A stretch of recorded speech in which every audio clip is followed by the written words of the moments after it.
श्रीमद् भगवद गीता दूसरा अध्याय।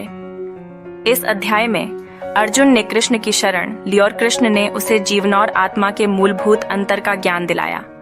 वे देहांतरण, परमेश्वर की निष्काम सेवा और आदर्श व्यक्तित्व के गुणों का वर्णन करते हैं। अर्जुन शोक मग्न होते हैं और उन्होंने युद्ध आरंभ करने की करुणा की। कृष्ण ने उसे कहा कि यह शोक अविचल और अनुकूल नहीं है और उसके लिए अपयश होगा। उन्होंने अर्जुन से युद्ध के लिए तैयार होने की सलाह दी और उसे दुर्बलता त्याग कर युद्ध करने की प्रेरणा दी। अर्जुन ने युद्ध में गुरुओं को मारने के बारे में चिंता की, लेकिन कृष्ण ने उसे समझाया कि वे गुरुओं की चिंता न करे और बेझिझक युद्ध में भाग ले। उन्होंने बताया कि आत्मा अविनाशी है और शरीर का नाश होने पर भी वह नष्ट नहीं होती है। कृष्ण ने आत्मा की अविनाशिता और अपरिवर्तनीयता की बात की और कहा कि आत्मा कभी नहीं मरती और ना ही कभी जन्म लेती है। उन्होंने यह भी बताया कि जीवन और मृत्यु केवल शरीर के लिए निश्चित हैं, आत्मा के लिए नहीं। कृष्ण ने यह भी बताया कि जो व्यक्ति सुख और दुख के समान सामंजस्य बनाता है और आत्मा की अविनाशिता को समझता है, वह मुक्ति के योग्य होता है। कृष्ण ने यह बताया कि आत्मा अविकारी, स्थिर, सर्वव्यापी और नित्य होता है और उसे किसी भी तरह के क्रियाओं से प्रभावित नहीं किया जा सकता। आत्मा अपरिवर्तनीय और अकल्पनीय है और उसे शोक करने का कोई कारण नहीं होता है।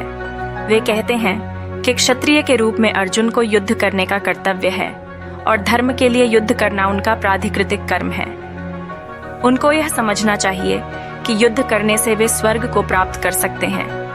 अर्जुन को स्पष्ट किया जाता है कि यदि वह अपने कर्तव्य का पालन नहीं करते हैं तो वह पाप करेंगे और युद्ध के लिए योग्यता को खो देंगे। इसके साथ ही भगवान कहते हैं कि यदि अर्जुन युद्ध में मारे जाते हैं तो वे स्वर्ग में पहुंचेंगे और यदि वे युद्ध में जीतते हैं तो वे पृथ्वी के राजा बनेंगे। भगवान के द्वारा युद्ध करने के लिए अर्जुन को समझाया जाता है कि वह सुख और दुख, लाभ और हानि के समान रूप से कर्म करें और कर्मों के फलों का आसक्त नहीं हो। यह निष्काम कर्म के सिद्धांत का महत्वपूर्ण वर्णन है, जिससे कर्मों के बंधन से मुक्ति मिलती है। इस अध्याय में द्वैत और अद्वैत के सिद्धांतों का वर्णन भी होता है और यह बताया जाता है कि भगवान का रूप और आत्मा की अविनाशिता के सिद्धांत के आधार पर व्यक्ति को कर्म करना चाहिए। इससे भगवद गीता का महत्वपूर्ण धार्मिक और दार्शनिक संदेश सार्थक और समझने में मदद मिलती है। इसके माध्यम से अर्जुन को युद्ध के लिए तैयार होने और अपने कर्तव्य का पालन करने की प्रेरणा मिलती है।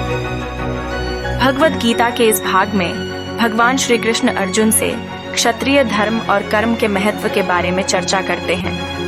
यह अध्याय आत्मा की नियंत्रण और आध्यात्मिक अनुशासन की अवधारणा पर बातचीत करता है।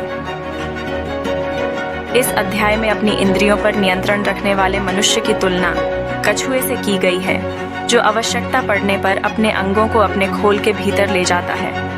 अध्याय इसकी जोरदार और स्थिर चेतना की प्राप्ति करने वाले व्यक्ति को होने की महत्वपूर्णता को उजागर करता है।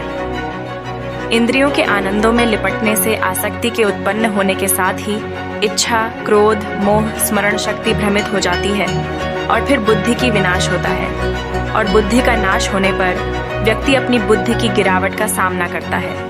उसके बाद पुनर्जन्म का चक्र शुरू हो जाता है। जो व्यक्ति अपनी इंद्रियों और इच्छाओं को नियंत्रित कर सकता है, वह आत्मिक शांति और मानसिक स्थिरता प्राप्त करता है। ऐसे व्यक्ति आध्यात्मिक उद्घाटन और मोक्ष प्राप्त करता है। इसी के साथ हम दूसरे अध्याय को समाप्त करते हैं। वीडियो अच्छा लगा हो तो कृपया लाइक करें और इसे अपने दोस्तों और परिवार के सदस्यों के साथ शेयर करें। चैनल को सब्सक्राइब करें। धन्यवाद। आपका दिन शुभ हो।